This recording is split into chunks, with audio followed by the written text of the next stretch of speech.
I'm Jeff Matlow. Welcome to the best leadership podcast ever.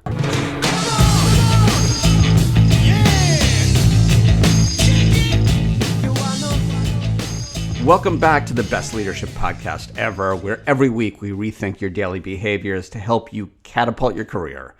My name is Jeff Matlow. I'm a leadership coach.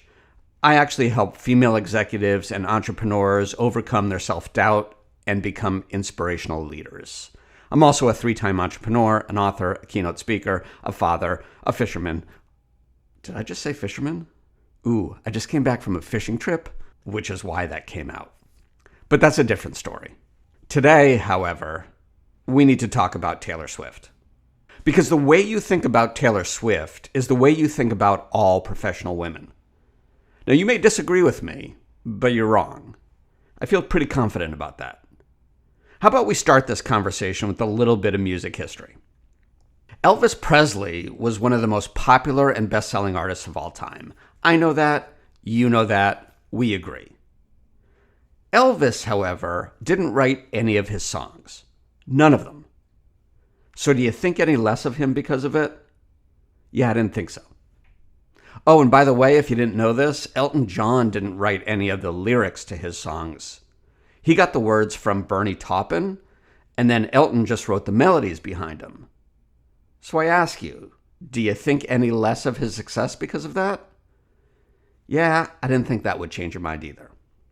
So riddle me this, Batman. When I talk about Taylor Swift's massive songwriting success, why the heck do so many men try to devalue it by saying things like, it's easy when you don't write your own songs? First of all, it's not easy. Secondly, she does write her songs. Yeah, she sometimes collaborates, but every major artist this side of Bob Dylan does that too.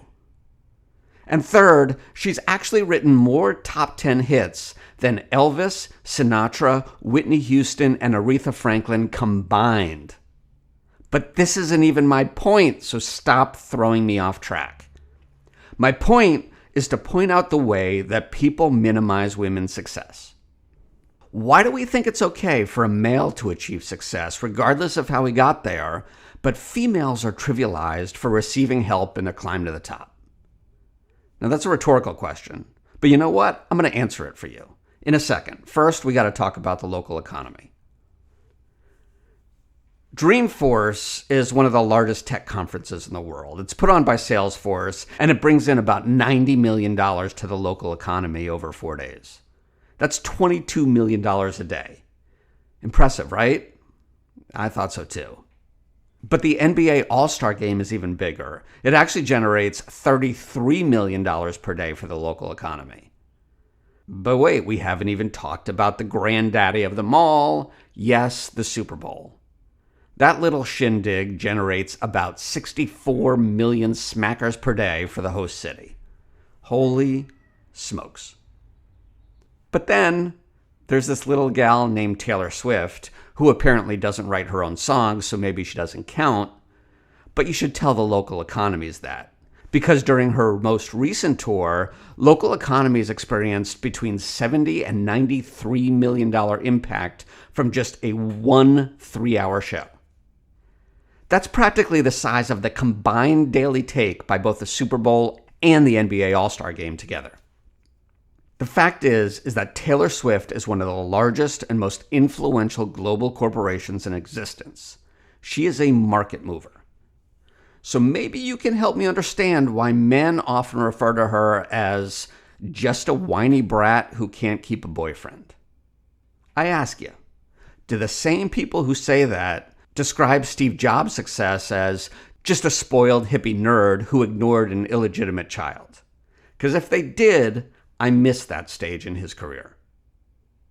It makes me wonder why people treat Taylor's success differently. Oh, maybe it's because she's a woman? You know what? Speaking of women, let's talk about their bodies. After all, how good can a podcast about successful women be if it doesn't comment on their looks? I just did a Google search a few minutes ago for the terms Travis Kelce body shaming. Turns out there are 154,000 websites that are body shaming him. That's a lot, especially for a guy. So I looked up Lizzo, who I imagine gets a whole lot of body shaming press, and I was right, 199,000 results. And then I remembered Adele. Adele's weight became public fodder recently, which explains why she's got 303,000 results. And then, of course, I looked up Taylor Swift body shaming. There are 2.79 million articles related to her body. What the? Here's what I discovered. When a woman is highly successful, men find ways to berate them in order to assert their dominance. And usually it's about physical appearance because, hey, that's an easy way to make somebody feel like shit about themselves. Might as well just go right for the jugular or the thighs, whichever you like. But this isn't just about Taylor Swift. Caitlin Clark is the best female college basketball player in history, period. In fact, she may be the best college basketball player ever, male or female. She beat Steph Curry's record for most three-pointers in a season, and she's the all-time top scorer in NCAA basketball history. She beat the 54-year-old record set by Pete Maravich. There's a lot of things you can say to describe Caitlin Clark, all of which have to do with sports. Recently, however, I heard a well-known guy describe her differently. His description started like this. She is tall, flat-chested, and not a particularly attractive girl. Huh. So do you think the same guy would describe Larry Bird as tall, flat-chested, and not a particularly handsome boy? Yeah, probably not. While I'm on the subject of objectifying women, last week I was listening to an interview with a very famous, well-known author. This fellow was talking about how lucky he felt in life. I consider myself wildly successful, he said. I have a great job, a beautiful wife, a wonderful family, and he continued on. I really don't remember much beyond a beautiful wife, because that was the comment that caused me to stop listening. Is a woman's appearance still considered a barometer of success? Are we still cavemen? I just want to make sure. Now, mind you, there's absolutely nothing wrong with having a beautiful wife. But would your life not be successful if you didn't land one of those, like a prized fish? Is your life still successful if your beautiful wife gets in a bad accident? I need some answers here so I know when to trade in my wife for a different model. I'd like to say we have a double standard in this world, but we don't. It's just a standard. There is no double. When it comes to success, most men want men to succeed more than women.